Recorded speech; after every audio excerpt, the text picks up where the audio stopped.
দেশের ব্যাংক লুটপাটের সাথে জড়িত এস আলম সহ অন্যান্যদের দেশে থাকা সম্পদ বাজেয়াপ্ত ও বিদেশে পাচারকৃত অর্থ ফিরিয়ে আনা সহ গ্রেফতারের দাবিতে বাংলাদেশ ব্যাংকের গভর্নর বরাবর স্মারকলিপি প্রদান করেছে ভয়েস অব লয়ার্স বাংলাদেশ। মঙ্গলবার দুপুরে বাংলাদেশ ব্যাংকের প্রধান কার্যালয়ে গিয়ে স্মারকলিপি জমা দেয় সংগঠনটির আইনজীবীরা। এ সময় সংগঠনটির পক্ষ থেকে 4 দফা দাবি ও প্রস্তাবনা পেশ করা হয়। এর মধ্যে ইসলামী ব্যাংক সহ অন্যান্য ব্যাংকে অবৈধভাবে নিয়োগপ্রাপ্ত এবং পরবর্তীতে চাকরিচ্যুতদের পুনরায় চাকরিতে পুনর্বাসনের সিদ্ধান্ত বাতিল করা সহ তাদের পাচারকৃত অর্থ দেশে এনে আমানতকারীদের অর্থ ফেরতের ব্যবস্থা করার দাবি জানানো হয়। লুটপাটের শিকার এসব ব্যাংক সুরক্ষিত না হওয়া পর্যন্ত সংগঠনটি সচেষ্ট থাকবে বলেও জানান তারা।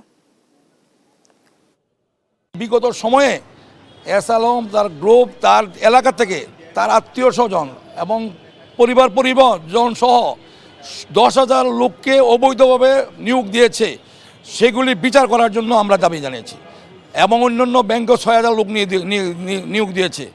এই 16,000 লোকদেরকে কেন কীভাবে তাদের অবৈধ নিয়োগ দিয়েছে এবং তারা লুটপাটে জড়িত হয়েছিল, এইসব কর্মচারী কর্মকর্তা তাদেরকে ব্যাংক থেকে সরিয়ে দেওয়ার জন্য দাবি জানাচ্ছি।